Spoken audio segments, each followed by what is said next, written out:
जिन बच्चों ने कभी झोपड़पट्टी में रहकर कूड़ा बीना और होटलों में बर्तन धोए, वे आज अपनी मेहनत और लगन से समाज के लिए प्रेरणा बन चुके हैं। इन बच्चों ने न केवल अपने परिवार का नाम रोशन किया, बल्कि पूरे बस्ती में एक नई उम्मीद जगाई है। सर, इसमें टीचर का बहुत बड़ा योगदान था। जो मुझे पढ़ाते थे उनका नाम स्वतंत्र सिंह है। वो मेरे ऊपर बहुत मेहनत करते थे और अब ऐसा भी होता था वो टेस्ट भी लेते थे तो बहुत अच्छे नंबर नहीं आते थे, तो उन्होंने मुझे काफ़ी सारे आइडियाज़ बताए कि कैसे करना है, तो मैं उसको फॉलो करता रहा और फॉलो करते करते फिर मैं धीरे धीरे यहाँ पे भी अच्छे नंबर आने लगे। फिर उसके बाद मैं प्रैक्टिस करता रहा और फिर उसके बाद क्या आपके परिवार का क्या माहौल रहता है जहाँ आप पढ़ाई नहीं कर सकते, आना पड़ा आपको? मैं भी एक बस्ती में ही रहता हूँ और मेरे घर का भी माहौल बहुत अच्छा नहीं रहता। ऐसा होता है कि कभी कभी पापा रात को ड्रिंक करके चले जाते हैं तो घर का माहौल पूरा बिगड़ जाता है, और कभी कभी रात को लाइट चली जाती, 2-3 दिन नहीं आती, तो घर में तो पढ़ाई का माहौल बिल्कुल नहीं है। इसीलिए मैं शुरुआत में ही रहता हूँ 24 घंटे, मैं घर पे नहीं जाता। नमस्ते, मेरा नाम शनि है, मैं क्लास 12 का स्टूडेंट हूँ और मेरे क्लास 12 में 70% है। 8 साल पहले ज्योति शिक्षा की संस्थान ने इन बच्चों की शिक्षा की जिम्मेदारी उठाई। यह संस्था ने इन्हें विभिन्न स्कूलों में दाखिला दिलाया और उनकी पूरी शिक्षा का खर्चा उठाया। बच्चों ने अपनी पढ़ाई मोमबत्ती की रोशनी में की और ठेले पर बैठकर अपने सपनों को साकार किया। देखिए, इस सफ़र की शुरुआत लास्ट 8 साल पहले हुई थी। शुरुआत एक जो शिक्षा की, और एक बच्ची से मिला। उसके बाद इस बच्चे से बात करने पे ये पता चला कि वो बच्ची भिक्षावृत्ति में पूरी तरह से लिप्त है। तो मुझे लगा कि हाँ, इन बच्चों के लिए हमें शिक्षा से इन बच्चियों को जोड़ना पड़ेगा, क्योंकि इनमें से ज़्यादातर ऐसे बच्चे होते हैं और खासकर बच्चियाँ होती हैं जो शिक्षा से कोसों दूर होती हैं। तो वहाँ से ये कारवां शुरू हुआ था और हमारा पहले दिन से जो ध्येय रहा हमारी टीम का, वो रहा गुणवत्तापूर्ण शिक्षा। और यही वजह रही कि इसके पहले भी आज हमारे बच्चों ने 80% अंक से ज़्यादा यहाँ पे अर्जित किए हुए हैं। बच्चे 100 में से 96 नंबर ला रहे हैं, और हमारी जो टीम है उनके सारे सदस्य यहाँ पे लगभग हर एक टीम मेंबर की क्लासेस डिसाइड होती हैं, और वो 2 घंटे 4 घंटे मतलब एक प्रॉपर स्कूल के पैटर्न पे हमारी टीम इनको पढ़ाती है। इनके साथ में लग करके इनको बेसिक एजुकेशन इनका बहुत ज़्यादा कहीं ना कहीं वीक होता है, उनसे भी 2-4 होना पड़ता है। इसके अलावा इनके साथ में फाइनेंशियल प्रॉब्लम होती है, बहुत सारे डाइवर्जन होते।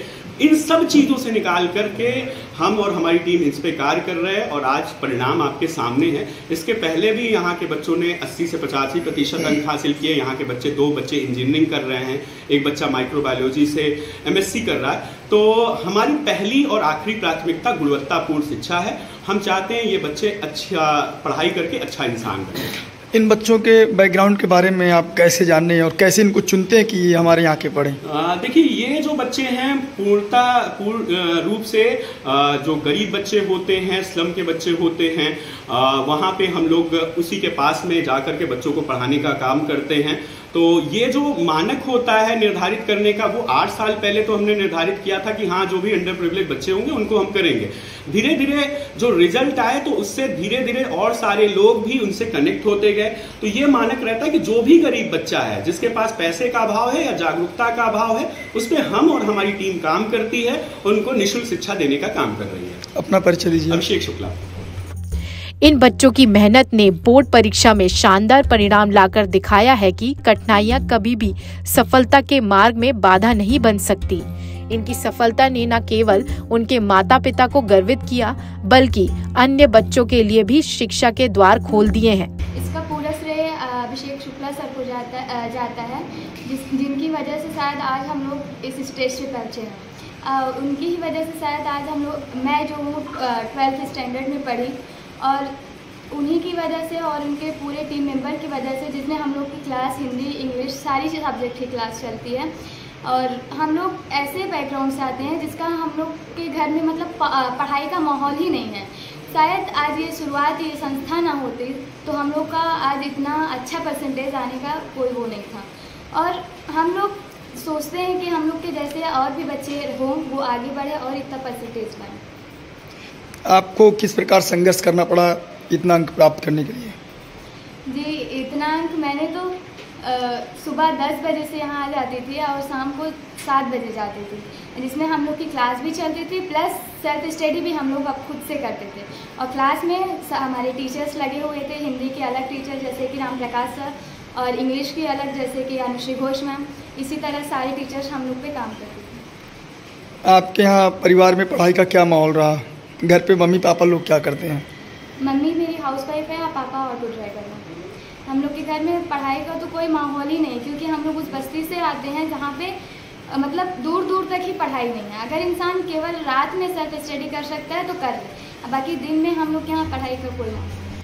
आज हरिनगर झोपड़ी और चुंगी परेड के पास के बच्चे भी अपने भविष्य को नई दिशा देने के लिए प्रेरित हो रहे हैं। मैं शुरुआत से 8 सालों से जुड़ी हूँ, क्योंकि जो मेरे घर में है पढ़ाई का कोई माहौल नहीं है और फाइनेंशियल इशू भी रहते थे जो फैमिली हमारी पूरी नहीं कर सकती थी, और इसी वजह से हम शुरुआत से जुड़े। तो शुरुआत ने हमें इस मंच तक पहुंचाया और आगे भी भविष्य में वो पहुंचाएगा, और जितनी भी हमारी सपने हैं उनको पूरा करने में सारा योगदान शुरुआत परिवार का है। मेरा नाम कोमल है। अभी रिसेंट में मैंने 12th का एग्ज़ाम दिया जिसमें मेरा 70% आया। लोकल 18 प्रयागराज से रजनीश यादव की रिपोर्ट।